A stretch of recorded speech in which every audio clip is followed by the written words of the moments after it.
Welcome back to Proverbs 31 Life. Today, I just wanted to do another episode on my hysterectomy journey, an update. Lots of you are still praying for me. You're asking questions. You're following along. It's been a while since I've done this, so I thought it's time. So today is this is May. What is today? May 11th. And I am 15 weeks post-op today. So it's been a really good journey. If you have not known this, you haven't seen the other videos, then the reason I do this is so those of you that are having some health issues that, your doctor says, I think we should do a hysterectomy, or you think you want one, you're nervous about it, maybe you've already had yours and you're in the healing process as well. I just want you to know that you're not alone. I'm just sharing my experience. It's easy to ask your doctor and he's like, oh yeah, or she's like, oh, you're going to be fine. But to actually talk to someone else who's been through it, there's a lot of value to that. So that's why I do this.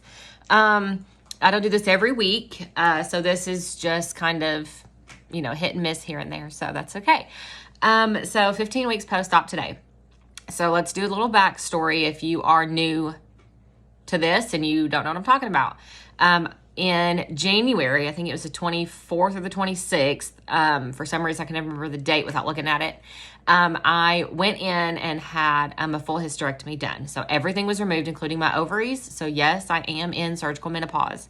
That was by my choice. So my physician was fine with doing the hysterectomy, but he did not actually want to remove my ovaries. That's something that I wanted and I kind of pushed for. He agreed. He said, it's my body. If that's what I wanted, then that's what he would do. And I had some reasons for that. So 3 years ago, I was diagnosed with fibromyalgia and just a lot of issues from that. Lots of pain, headaches, insomnia, fatigue for sure. And I'd get flares where all of that would get worse. I'd have appetite changes. I wouldn't sleep good. It was really rough. And it was getting to where I would only have 1, maybe 2 good weeks a month. And around the time of my cycle, it would get worse. I would have a flare.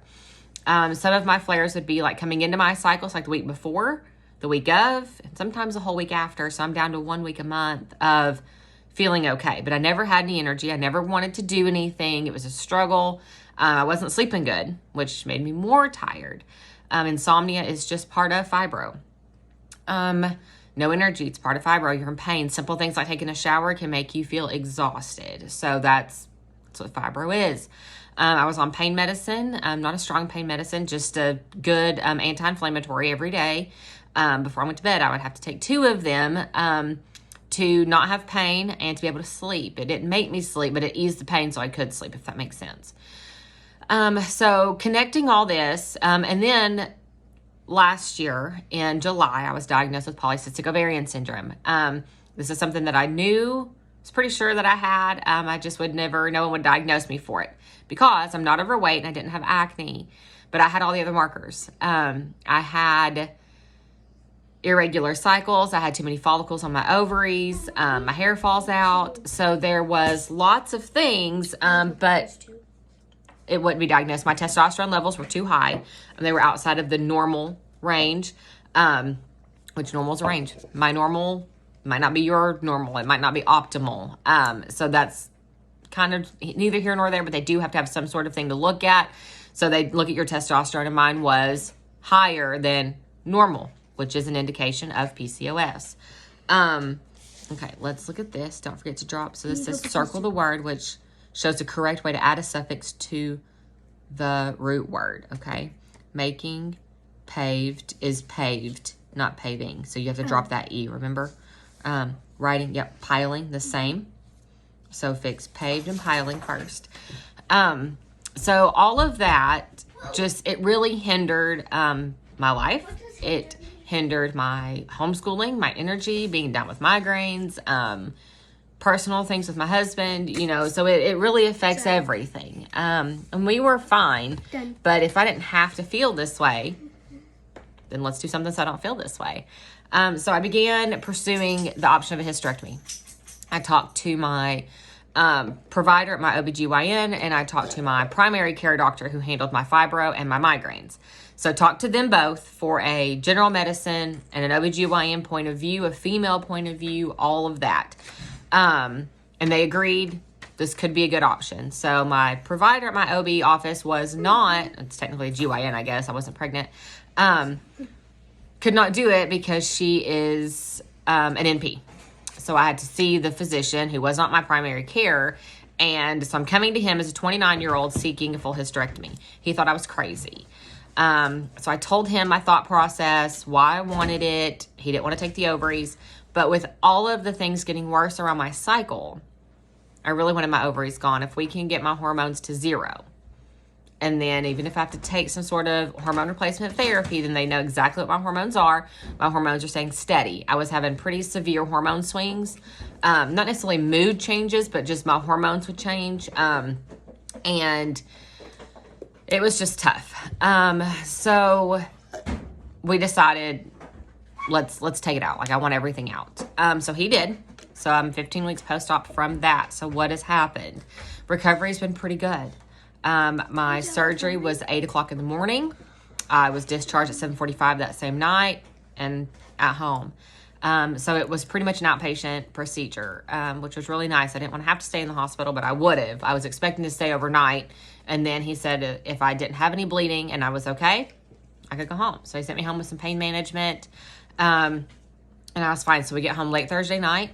Friday, I'm pretty much on the couch all day, not really doing a whole lot. Using my heating pad, taking my pain medicine. I took a pain pill about 10 o'clock that Friday night and went to bed because I knew it would help me sleep and, I would be able to be comfortable. And that was the last time I took any medicine. So about 30 hours. And I didn't need anything else. So that was great that the pain was not that intense. My heating pad was fabulous. So definitely if you are looking at this or you're in this recovery process, if you're not using a heating pad, get one. Some headaches that got pretty bad. They were migraines. They actually made me vomit and put me in the urgent care. But a shot of Toradol, shot of Zofran, and I was good to go. So that's happened about 3 times since surgery, so it's not often. And it's getting further apart, so it's okay. I am on hormone replacement therapy. My doctor has me on a compound. The first 22 days of the month, I have a 50-50 mix of estradiol and estriol, and then I have testosterone and I have DHEA. 23 through 30 days of the month, I do not have testosterone, but everything else is the same. So he said I don't need testosterone every day. But at my age, my body was producing high testosterone, and then you add the PCOS to it too, and I really was. So since then, my fibro is almost non-existent. My energy is so much better. The pain is a lot less. I mean, it's virtually gone. So I don't really know, was it truly fibro, or was there something that we just don't know about yet, that if a hormone is too high, it can cause these symptoms and mimic this. So far, the medical field will not acknowledge the correlation between fibro and hormones, other than, yes, your cycle can make your fibro worse. That's really about as far as they go. My surgeon literally looked at me and he said, I'm not going to be able to make you happy. I don't think this is going to do what you want it to do. He did not think it was going to help the PCOS or the fibro. So far it has. And because they took the ovaries, I don't have cramps or cysts or anything like that anymore, which is what I wanted. That's why I wanted it gone. So my energy is better. My sex drive is better. My headaches are a lot less. I get a twinge of a headache here and there. I take my migraine medicine. It goes away until it is one of those crazy migraines that puts me in the urgent care. But that's really it. So I, so far, do not have any regrets. Am I crazy to be 29 years old, now 30, and wanting surgical menopause? Probably. But it's okay because it's still better. So I'm having hot flashes pretty consistently, a couple times an hour, all day long, through the night. Not really night sweats, but I just get hot, kick the covers off. I finally cool back off. I pull the covers back on. It's really not a big deal. I do miss the winter time when I could just step outside and cool off during a hot flash. I can't really do that anymore. It's okay. So yeah. So those of you that have been praying, I really appreciate it. I am, for the most part, healed. Like, I'm recovered, would probably be a better word. There's a few things that I still try to take it easy and be careful with. If I do get any sort of pain or discomfort, it's okay. We're going to stop. We're going to rest. We're going to sit. It's okay. But I'm doing everything. I can drive. I can cook. I can clean. I can vacuum. I can do laundry. All of that. And I really have been since like week 2. I didn't vacuum though until week 8. I had my kids vacuum. That was just one of the last things that I was ready to do. When you have a full hysterectomy, if they take your cervix, you have a cuff, and you don't want to cause any damage to that cuff. So if you are recovering, please listen to your doctor. Ask questions. Okay. If there's something that you feel is off, call them. Go get checked out. It's really not a big deal, but rest. You have to allow yourself to rest, or you're going to cause more damage in the future. You don't want that. You really don't. It's really not worth it. So when your doctor says wait for 6 weeks for lifting, for sexual activity, for going back to work, wait that 6 weeks. Okay. It's not worth it. I'm seeing lots of ladies. There's a couple support groups online of they're back at work in 2 weeks. That's just nuts to me. So just take your time. Don't compare your healing process to anyone else. Your body's different. Your age is different. Whatever it is, do not do that. Not everyone has a great healing and recovery time. I did. I really think that's part of it was causing so many issues, and it really did help improve so much. And because of my age, I was 29 years old. So just be patient with yourself. Okay. Ask for help. Let your family help. You've got a friend that wants to come over and vacuum or wash dishes or clean the shower. Let her do it. Someone wants to bring you a meal. Let them do it. I have not been super secretive about my surgery because so many people feel alone. I see it all the time in the group on Facebook. It's, what's the group called?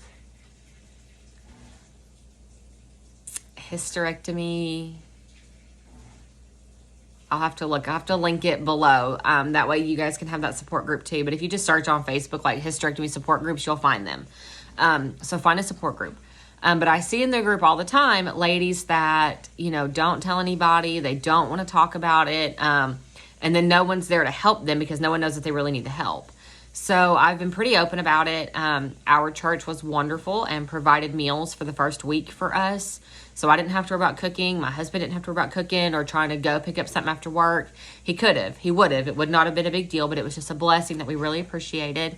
My kids did chores. They normally have their chores, but they were definitely doing their chores and doing some extras just to help with the house because I really didn't need to do a whole lot. My husband helped with things. He would go to the store, and get stuff. My surgery was on Thursday, and Sunday I was at church. So as I'm telling you to rest, you do still need to walk and move. But I went to church and I sat. And I told my husband, if I can sit at home, I can sit at church. We had missions conference that week. So Sunday morning I was at church, Monday night, Tuesday night, maybe Wednesday night, but I don't think we had a Wednesday night service. I think it was Sunday, Monday, Tuesday. I was at church and I sat. I walked a little bit, didn't overdo it, didn't do a whole lot, didn't even carry my Bible. My kids carried my Bible and put it down for me. You just don't need to do those things. But you're allowed to get out and leave the house. I see so many ladies that are 3 weeks post-op and haven't left the house yet. Fresh air and sunshine is good for the soul, okay? It is good for your spirit. It is good for your mental health. It's good for your physical body. Get outside. Go sit on the porch and enjoy the fresh air and the sunshine.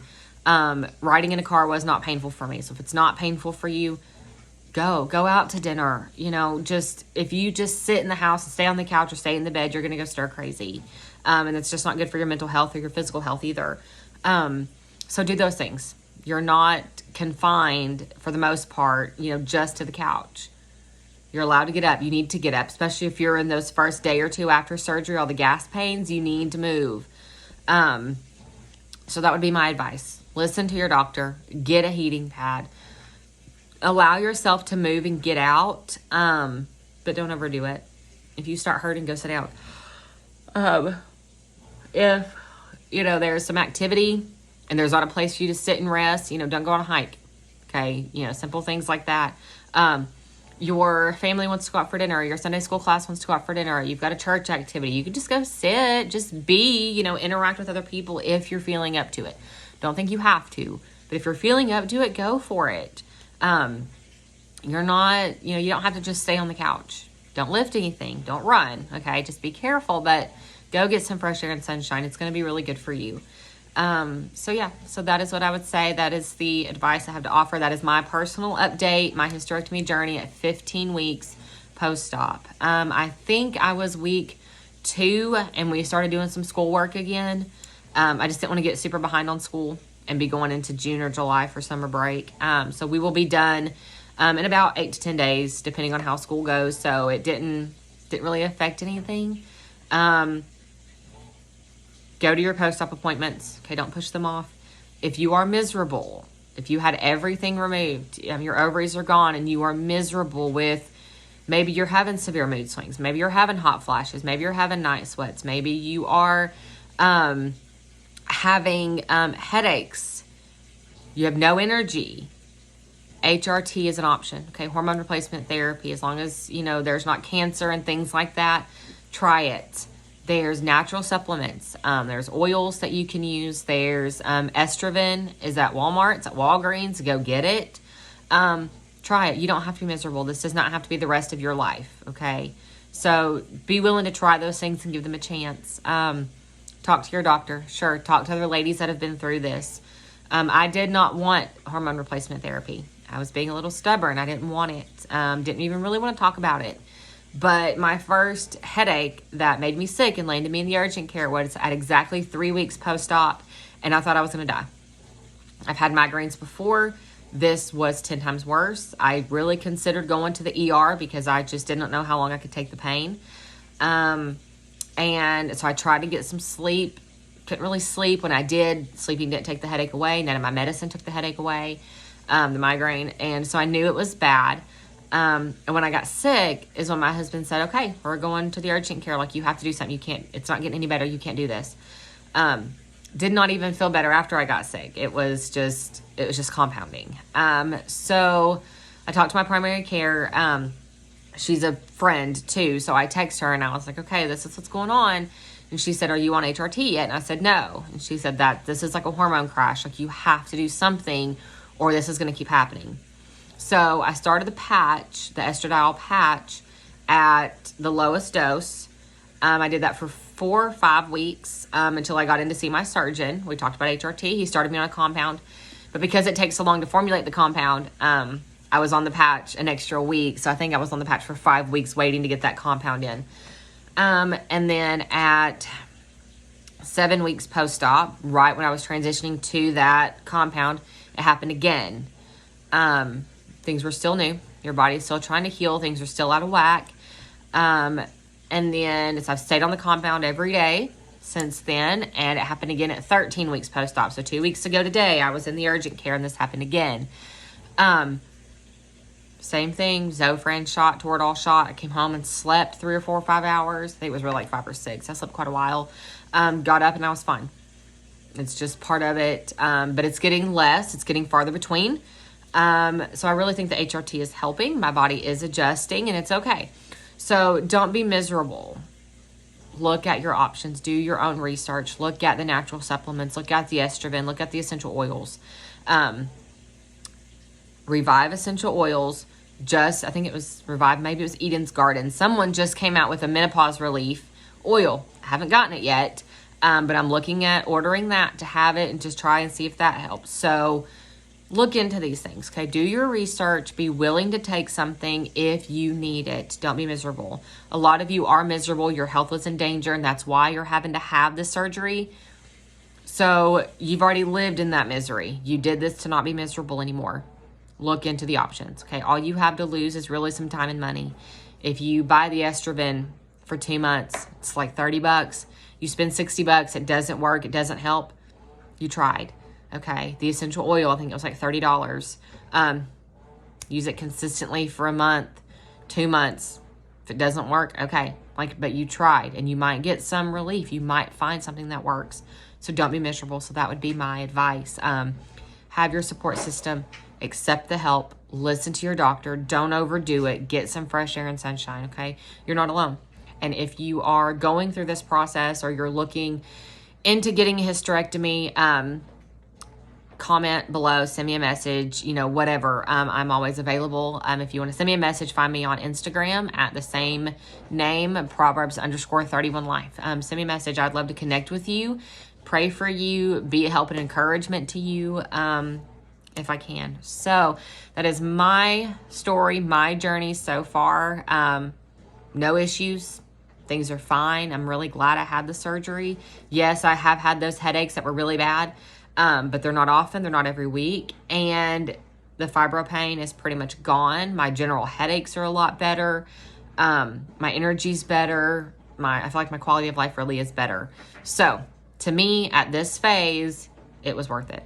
So if I can be a help to you, let me know. If you are looking into doing this, definitely pray about it. And listen to your doctor's orders. So I hope I can be an encouragement to you any way that I can. So until next time, stay in the Word. Stay close to the shepherd and let him lead you in paths of righteousness.